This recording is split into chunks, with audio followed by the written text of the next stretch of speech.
मौसम में बदलाव के साथ ही स्वास्थ्य संबंधी कई तरह की समस्याएं होने लगती हैं। सर्दियों के मौसम में खांसी होना तो आम बात है। खांसी को आयुर्वेदिक उपायों द्वारा भी ठीक किया जा सकता है। स्वागत है आपका संस्कार हेल्थ मंत्र में। आचार्य बालकृष्ण जी कहते हैं कि खांसी से बचने के लिए आधी चम्मच हल्दी लगभग 1 गिलास गर्म दूध में मिला लें। 15 दिनों तक दिन में 2 बार पिएं। यह खांसी को कम करके बलगम को गले से निकालने में मदद करता है।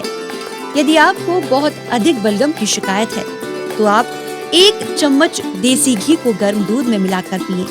इससे आपको काफी राहत मिलेगी। खांसी से बचने के लिए आप 1 बड़ा चम्मच अजवाइन और 1 बड़ा चम्मच हल्दी पाउडर 1 गिलास पानी के साथ उबालें। जब पानी आधा रह जाए तो उसे ठंडा होने दें।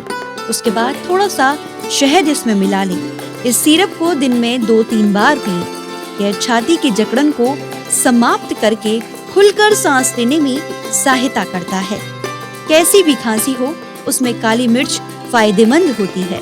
इसके लिए 2-3 साबुत काली मिर्च 1 चम्मच शहद के साथ धीरे धीरे चबाएं और फिर उसके बाद इसे निगल लें। आप थोड़ी मात्रा में काली मिर्च और अजवाइन को आधा चम्मच नमक के साथ मिलाकर भी धीरे धीरे चबा सकते हैं। इससे छाती में बलगम का जमाव कम होने के साथ खुलकर सांस लेने में मदद मिलती है। खांसी में अदरक का काढ़ा भी लाभकारी होता है। अदरक का काढ़ा बनाने के लिए 1 छोटी चम्मच पिसी हुई अदरक, 1 बड़ा चम्मच मेथी दाना और 7 काली मिर्च लें। इन सबको 2 कप पानी में तब तक उबालें जब तक यह केवल 1 कप के बराबर न रह जाए। इस काढ़े को दिन में 3-4 बार पिएं। उम्मीद है कि आपको हमारी ये वीडियो पसंद आया होगा। हेल्थ से संबंधित ऐसी ही जरूरी बातों को जानने के लिए हमारे इस चैनल को लाइक, शेयर और सब्सक्राइब करें। और हाँ, बेल आइकन दबाना ना भूलें ताकि हेल्दी रहने के टिप्स सबसे पहले आप तक पहुँचे।